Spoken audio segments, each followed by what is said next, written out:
Hey, Superachievers! This episode is part of a very special series I have curated for you. Your level of emotional intelligence is one of the most significant contributors to your success in life, however you choose to define success for you. In my emotional intelligence workshops, I use the EQI 2.0 model to help professionals and leaders assess how they are doing in self-perception, self-expression, interpersonal relationships, decision-making, and stress management, the main areas of the model. The model contains 15 competencies grouped into each of the areas I just mentioned. You can learn more about the model at mhs.com. So what is so special about this series? Each episode is a deep dive into a competency from the model with an expert who provides you with strategies for improving your emotional intelligence. In this episode, Whitten Rutledge talks about stress tolerance and how to be more resilient. Whitten is the Special Projects Coordinator for OKA. He manages workshops, coaching events, website design and upkeep, technical support, and creates blog content. Welcome, Whitten. Thank you for joining us again today. Hi, thanks for having me back again. So this is the third episode we've had you talk about as a couple of subscales in EQI. I'm looking forward to this one, stress tolerance, because it's another one I tend to overuse a little bit. but before we get into that, could you share a little bit about your background with our listeners? Sure. Hi, everyone. I'm Whitten Rutledge. I am an employee at OK Auto Croker Associates, and EQ Emotional Intelligence is kind of what we do. That's our bread and butter.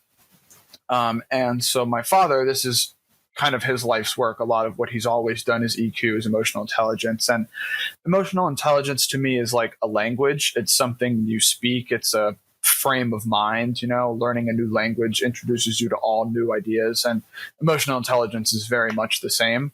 And so to continue that analogy, it's a language that I've unknowingly spoken for basically my entire life because that's what my household always did.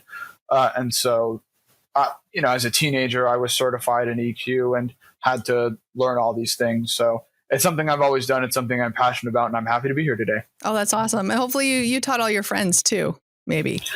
Basically, I try not to sit them down and, speak from my soapbox about these things, but I actually do take some pride, and I have multiple friend groups that I still maintain and talk to all the time. And most of my friends I made in middle school, and there's a group of 11 of us that are still quite close and talk all the time. And I don't know many other groups of 11 boys who met as middle schoolers and ended up all being normal, well-adjusted people. And so I take some pride in that, maybe my emotional intelligence did help some of them, or, they gave me an opportunity to learn about myself, whatever. Yeah, EQ is wonderful, and it can help personally as well as professionally. So, oh, yeah. Oh, awesome.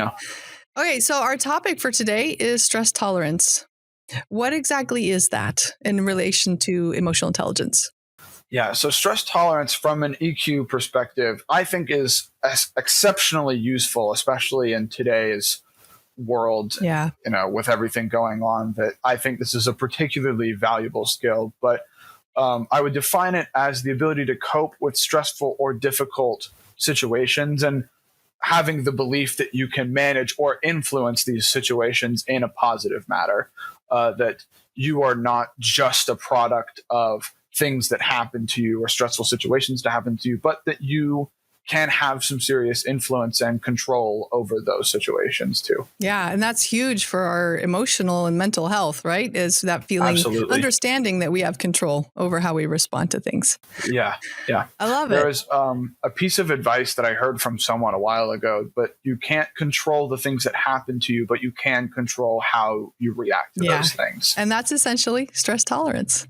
That's basically what it is. The episode's over. You can click off now. I love it. We're done. No, I'm kidding.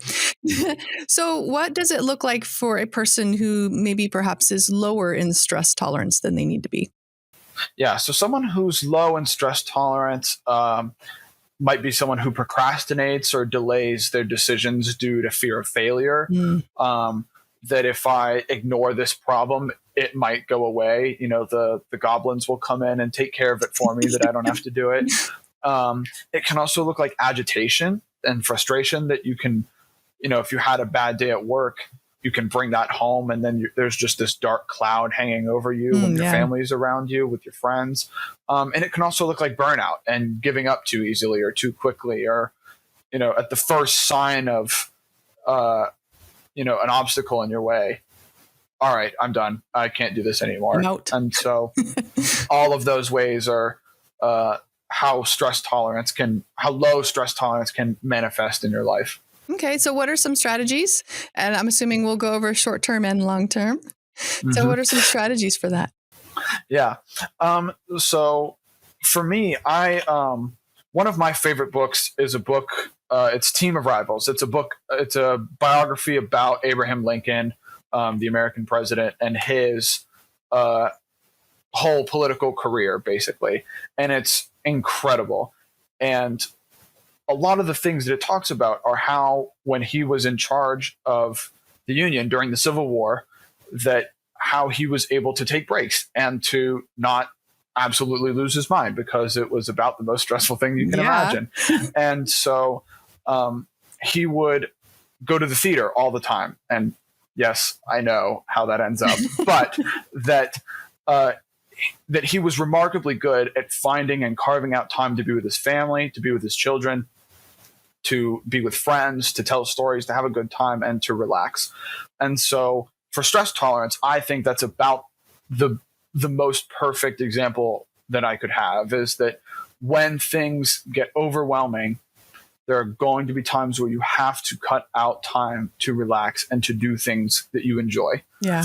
And short-term strategies of doing that can involve, I just need to get up. I need to leave my desk. I need to stand.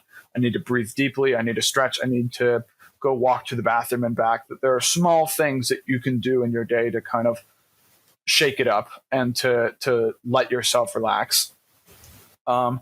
And longer term, it's important to schedule off time. And that includes for leisurely activity, that includes exercise, that you are most able to tolerate and conquer your stress when you are well rested, when you are socially connected, when you're eating healthy. That taking care of your physical body is about the best way to handle stress. Yeah. And to make that a priority, because a lot of times we push that off, right? But if we don't have our health, we don't have anything. Yeah. Exactly. Yeah. No, that's perfect. I can't add on to that. That's perfect. Any, I know that's also kind of a long-term strategy, but do you have any other long-term strategies for that? Yeah, I think part of it involves looking back at all of the other times throughout your life that you were stressed, or that the pressures just felt like they were building up, and to realize you're still here, and to realize you're still doing it.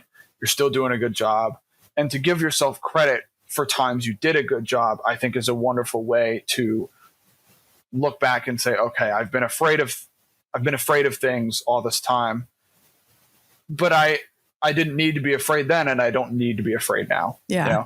And there are times, I'm not saying that the answer to stress tolerance is always, just take a break, just stop working. So, because sometimes you have deadlines to meet and you have important, real, concrete things to do. And so I'm not saying, when the going gets tough, you'd stand up and leave your desk. Yeah. Of course not. But that it is important over the course of several months, if you think stress tolerance is something that you struggle with, to make sure that you are giving yourself time to live, time to breathe, that whatever it is you're stressed about does not define you. You are not your job. You are not this side hustle that you have now built up and can't maintain. It is not a relationship that might not be going, that you are not one person defined by one thing. Yeah. That there are lots of outlets you have and groups around you, and support groups especially, that you can lean on, and trust those people, trust yourself that it's going to be okay, that you've made it this far and you will continue to go far. You're going to continue to go. Yeah. And one thing that I think about when I think about long-term is like our cars, right? We can push them really hard for a particular trip because we need to get somewhere. But man, we need to make sure that we're putting gas in there. We need to make sure that we're, doing the maintenance, the oil, the tires, all that stuff. Absolutely. That's a great analogy. I love that. Yeah. And I'm stealing it from you. Go for it. I think I stole it from somewhere else too. But okay, so now let's talk about overusing stress tolerance. So what does it look like when someone is turning that strength into a weakness? Yeah. So too much stress tolerance, in a short description, is denial. But that's too much stress tolerance can someone who is blind to dangers, that there are consequences for not meeting some of those deadlines or not accomplishing some of those tasks that you have. And so too much stress tolerance is not paying attention to the real life consequences of things. Yeah. And sometimes it can be not emotionally invested in the outcomes. I'll say, for one thing, for me, it's one of the things I'm more ashamed of. But when I look back on the high school baseball team, I was on varsity, and me and one of my friends both got sent back down to JV. And we were both sore losers about it and very frustrated. And so in the games in JV, there are a bunch of these younger kids who looked up to us and thought that, they're going to help us out. Our season's going to turn around. We're going to start winning some games. And honestly, we didn't do very well. And this is a great example of high stress tolerance, just because we weren't emotionally invested in the outcomes. We didn't care if this team did well or didn't do well. And they suffered, and it was our fault. And so that high stress tolerance can actually equally hurt the people around you. Oh, yeah. And so it's too much of it can also be a bad thing. Yeah. Well, I know. And that's one of my problems. I am a little I overuse it at times. I'm great with stress, but I think the denial comes in because there'll be points where all of a sudden a medical issue pops up. And I didn't realize that I was in that much stress to cause that. So what are some ways that we can help overcome that? Yeah. So with EQ, the best way to work on something that you do too much of is to balance it out with other EQ composites.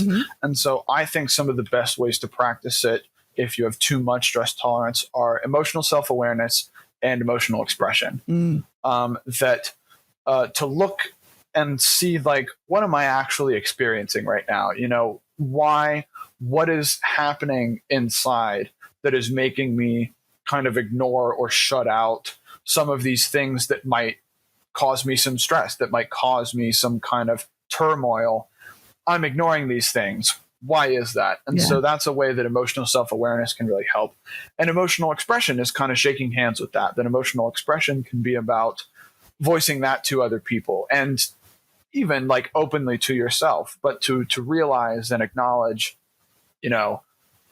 this is something I'm afraid of, and so I shut it out entirely so that I don't have to, Yeah. And I think having any kind of like personal health issues is a great example of that, because it's like, well, I feel fine. I'm just going to power through it. And then, I have podcasts to record and I have things to do, but to realize, like, no, I'm a human being, and there are times that my health should come first, and I'm doing this because I feel XYZ. And so that understanding when you need a break and giving yourself that break is, interestingly enough, a helpful solution, whether you have too much or too little stress tolerance. I love it.